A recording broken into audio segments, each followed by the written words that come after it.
एक लड़का रहता है और उसकी शादी होती है। जब उसकी शादी होती है तो उसकी पत्नी बहुत ही सुंदर और समझदार माने आती है।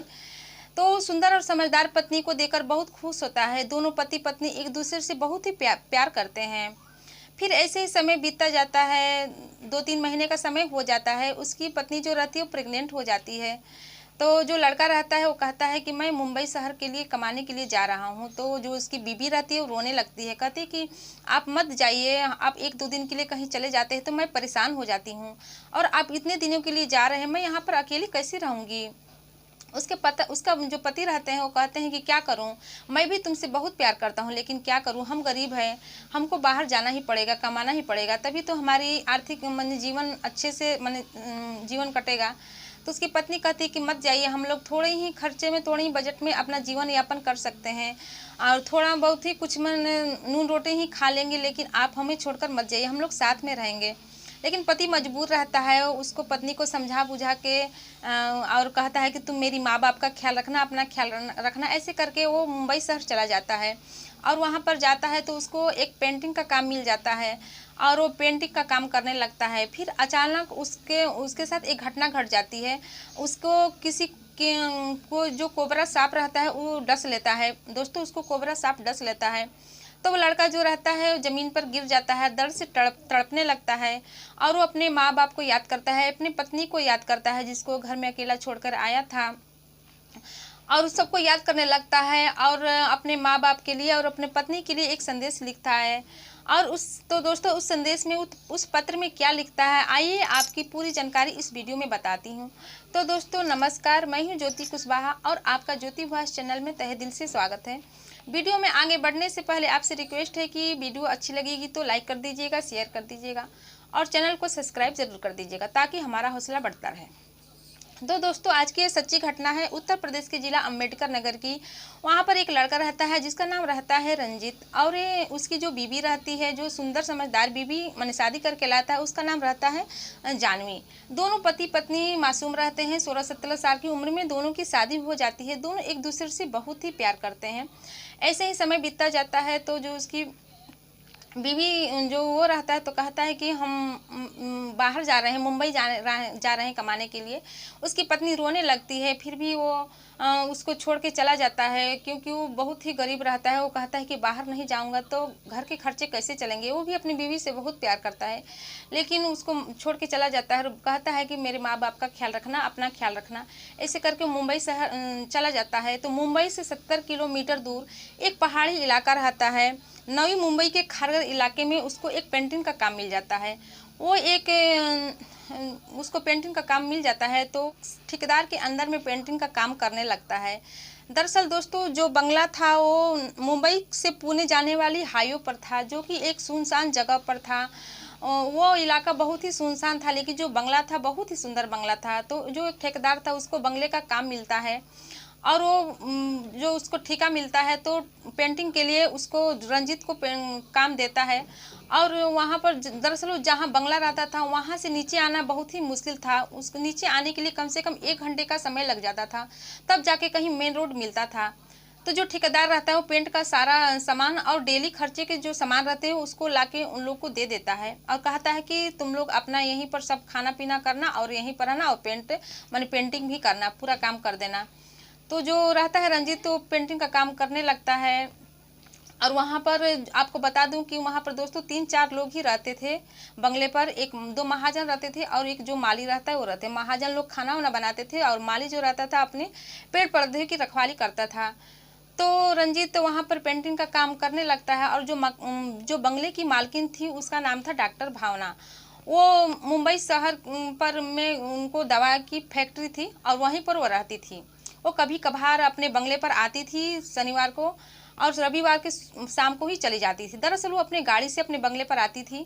गाड़ी की आने के लिए वहाँ पर रास्ते थे, वो अपनी गाड़ी से ही आती थी और वहीं पर से जाती थी। और बाकी 3-4 लोग ही उस बंगले पर रहते थे। कभी कभी जो डॉक्टर भावना के नाते रिश्तेदार वो आ जाते थे, बाकी लोग कोई नहीं आता था।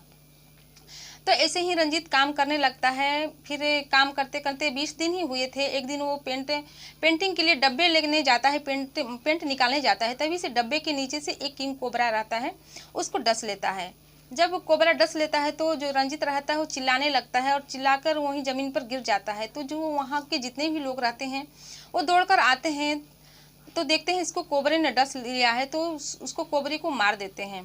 और जो रंजीत के जिस जगह कोबरे ने डसा था वहाँ पर सूजन होने लगती है। रंजीत दर्द से तड़पने लगता है, परेशान हो जाता है और कहता है कि मुझे इलाज के लिए शहर ले चलो, मैं मरना नहीं चाहता हूँ, मेरे घर में मेरी बीबी है, मेरे माता पिता है। लेकिन वहाँ के लोग, जो जितने भी लोग थे, माली महाजन और उसके साथ जो काम कर रहे थे, वो बेचारे करते भी तो क्या करते, वो भी बेचारे मजबूर थे। उसको कैसे ले जाते, ये चलने में असमर्थ थे, ले जाते भी तो कैसे ले, कोई साधन व्यवस्था थी ही नहीं। तो ज़मीन पर पड़कर वो छटपटाने लगता है, अपने अंतिम सांस गिनने लगता है, अपने पत्नी को याद करने लगता है, माता पिता को याद करने लगता है, अपने खेत खलिहान, अपने गांव घर सबको याद करने लगता है। और जब वो सोचता है कि मैं मर जाऊंगा, नहीं बचूंगा, तो जो माली रहते हैं उससे कहता है कि अगर मैं मरने वाला हूँ तो मुझे एक लेटर लिखने के लिए प्लीज़ मुझे एक कापी और एक कलम दे दीजिए। तो जो माली रहते हैं उसको कापी कलम देते हैं। तो अपने माता पिता के नाम एक पत्र लिखता है। उस पत्र में लिखता है कि पूजनीय माता पिता प्रणाम, मुझे सांप ने डस लिया है और मैं मरने ही वाला हूँ, आप लोग अपना ख्याल रखिएगा। और मुझे खेद है, मुझे दुख है कि मेरी लाश भी आप लोग को नसीब नहीं होगी, लेकिन क्योंकि मेरे पीछे जितने भी लोग हैं वो बात कर रहे हैं कि अगर मैं मर जाऊं तो वो लोग मुझे यहीं पर दफना देंगे, यहीं पर जला देंगे, आप लोग अपना ख्याल रखिएगा, मैं यहाँ पर मर रहा हूँ, मैं आप लोग से नहीं मिल सकता हूँ। ऐसे ही करके अपने माता पिता के नाम पत्र लिखता है। फिर अपनी पत्नी के नाम एक पत्र लिखता है और बताता है कि मेरी प्यारी जानवी, तुम मुझे आने नहीं दे रही थी, लेकिन मैं ज़बरदस्ती यहाँ तुमको छोड़कर यहाँ पर आ गया। मुझे किसी सांप ने डस लिया है, मैं अपने जान बचाने के लिए गुहार लगा रहा हूँ, इलाज करने के लिए कह रहा हूँ, लेकिन यहाँ जितने भी लोग हैं मुझे नहीं ले जा रहे हैं। लेकिन ये लोग भी क्या करते, ये भी तो मजबूर हैं। तुम मुझे आने नहीं दे रही थी, लेकिन फिर भी मैं यहाँ पर आया। मैं तुमसे बहुत प्यार करता हूँ और हो सके तो जो मेरा बच्चा होने वाला है वो लड़का ही हो, क्योंकि मेरे माता पिता का वो ख्याल रखे। और तुम्हारी ज़िंदगी बहुत ही बड़ी है, तुम अपनी किसी दूसरे से शादी कर लेना और अपनी ज़िंदगी अच्छी तरह से बिताना। ऐसे करके वो पत्नी के नाम पत्र लिखता है। और जो वहाँ के माली रहते हैं वो डॉक्टर भावना को लैंडलाइन नंबर से फ़ोन लगाते हैं। एक लैंडलाइन नंबर रहता है, वो उस पर फ़ोन लगाते हैं, क्योंकि दोस्तों ये जो घटना है, कहानी है 24-25 साल पहले की है। उस समय कोई फ़ोन मोबाइल की व्यवस्था नहीं थी, उस समय लैंडलाइन नंबर ही था। तो फ़ोन लगाता है लेकिन डॉक्टर भावना से संपर्क नहीं हो पाता है। वो बहुत परेशान हो जाते हैं कि करें तो क्या करें। और इधर जो रंजीत रहता है वो नीचे धरती पर पड़े रहता है, छटपटाता है, वो बेचारा मरने ही वाला रहता है। तभी जो डॉक्टर भावना रहती है वो उसकी गाड़ी आती हुई गाड़ी दिखाई देती है। तो जो डॉक्टर भावना के ड्राइवर रहता है वो देखता है कि यहाँ बहुत सारे लोग इकट्ठे हुए हैं और जो मेन दरवाज़ा था वो हमेशा बंद रहता है, लेकिन आज खुला है। तो वहाँ पर जाकर देखती है, अपनी गाड़ी से उतरती है और देखती है कि पूछती है कि क्या हुआ। तो जो वहाँ के लोग रहते हैं वो बताते हैं कि इसको जहरीले सांप ने डस लिया है और ये अब मरने ही वाला है, हम लोग क्या करते हैं।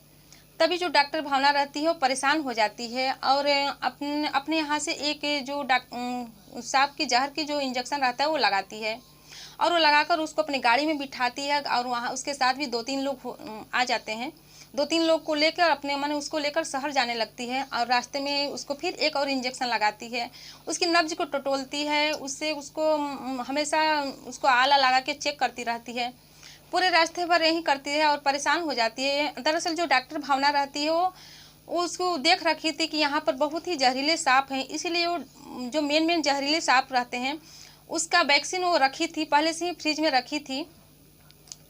तो अचानक उस दिन डॉक्टर भावना आ जाती है और उसको इंजेक्शन लगा देती है। दोस्तों ये भगवान का चमत्कार हो, चाहे जैसे भी हो, लेकिन उस दिन डॉक्टर भावना आ जाती है और उसको लेकर जब वो शहर जाती है तो उसको अस्पताल में भर्ती करवाती है। अस्पताल में भर्ती कर 2-3 दिन तक उसको आईसीयू में रखा जाता है। आईसीयू में रखने के बाद इसके बाद थोड़ी बहुत उसकी हालत सुधार होती है और ठीक हो जाता है। इसके बाद जो डॉक्टर भावना रहती है उसकी खत को पढ़ती है और पढ़ती है तो बहुत रोने लगती है और खत पढ़कर जो उसके डॉक्टर भावना के ऊपर के जितने भी लोग रहते हैं उनसे थोड़ा बहुत पैसा इकट्ठा करती है, 1-1.5 लाख रुपये इकट्ठे कर लेती है और रंजीत को देकर कहती है कि जाओ तुम अपने घर पे ही बिजनेस करना, अपने पत्नी के साथ रहना और अपने माँ बाप के साथ रहना। तो जो इस लड़के को पैसे दे देती है और उसके साथ जो 2-3 लोग के साथ उसको भेजकर उसके घर भेजवा देती है, उसके गाँव भेजवा देती है। जब वो लड़का अपने गाँव जाता है तो उसके जो माँ-बाप रहते हैं, पत्नी रहती है, वो देखकर रोने लगते हैं। दोस्तों, आज की तरह से उस समय मोबाइल नहीं था कि डेली बात होती रहती थी, डेली लोग देखते रहते थे, एक दूसरे से संपर्क होता रहता था। जब उसको देखते हैं तो वो नहीं जानते हैं कि मेरे बेटे के साथ क्या घटना घटी है, क्या हुआ है। उसको देखकर बहुत रोने लगते हैं क्योंकि बहुत ही कमज़ोर पड़ गया था।